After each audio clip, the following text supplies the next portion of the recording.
Bradley Barlow. See him on the bottom? Bradley Barlow. Does everybody, all you people, all you Vermonters know Bradley Barlow? Is he in the history books? Well, he should be. And starting today, let's put him in the history books. Bradley Barlow was the Greenback Party congressman from Vermont. Okay? Again, a banker, a lawyer, a businessman.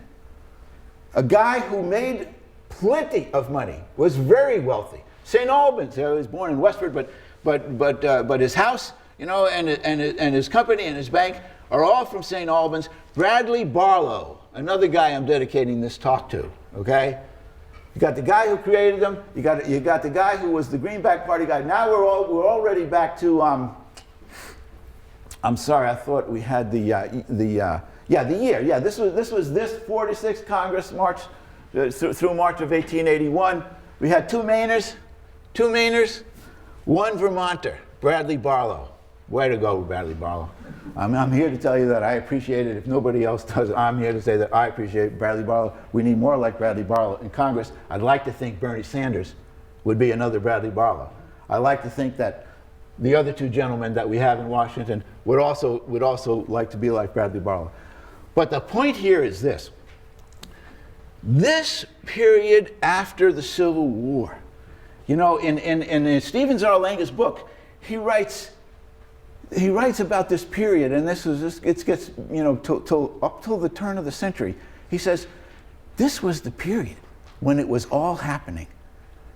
You know, when you've got a political party that stands on the basis of the people's right to create their own money, and fights and elects people to Congress, and by the way, promoted all kinds of other really great things, including the right of women to vote and et cetera, et cetera.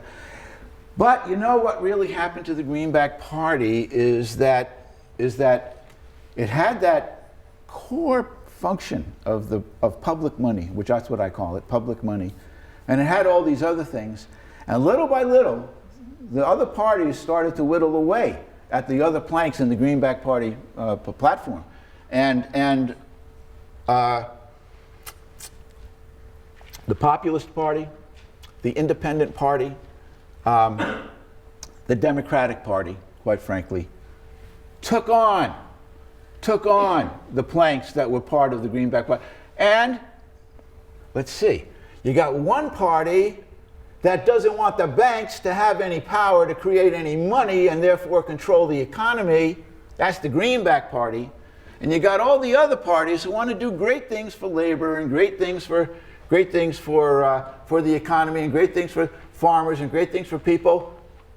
But they want to say, they're saying, well, what we want to do, well, you know, it's okay if we work with the banks. We're not really that worried about it. Greenback Party went by the wayside, okay? And so did that debate at that time. The progressives, the progressive populists, they were all people who embraced this plank in the platform of the Greenbacks. They all supported public money, but they all supported other things that eventually got taken out. So that brought us basically, again, if you think about that period from after the Civil War to the 1900, the period, as Stephen Zarlenga says, when it was really all happening. I mean, the debate that was going on in this country at that time has never been repeated. It's never been repeated, and I think it needs to be repeated right now. It needs to be repeated. But we get to the point where 1907, the Great Crash, I mean, that was at the time, that was the Great Crash. And we needed to do something about that. You know, people were kind of tired. From 1870, 1880, 1890, you know, to 1907, crashes. Inflation, deflation, inflation, deflation. 1907 crash, we need to do something about it. We bring about the National Monetary Commission. I don't have anything on that up there, but the National Monetary Commission to study what's wrong with the money system. What's wrong with this money system? We need to have something better. So we come up with the plan, and great books have been written about what happened right then. But we end up with the Federal Reserve Act passing in 1913 in December, and we get the Federal Reserve banking system, the system that we have now.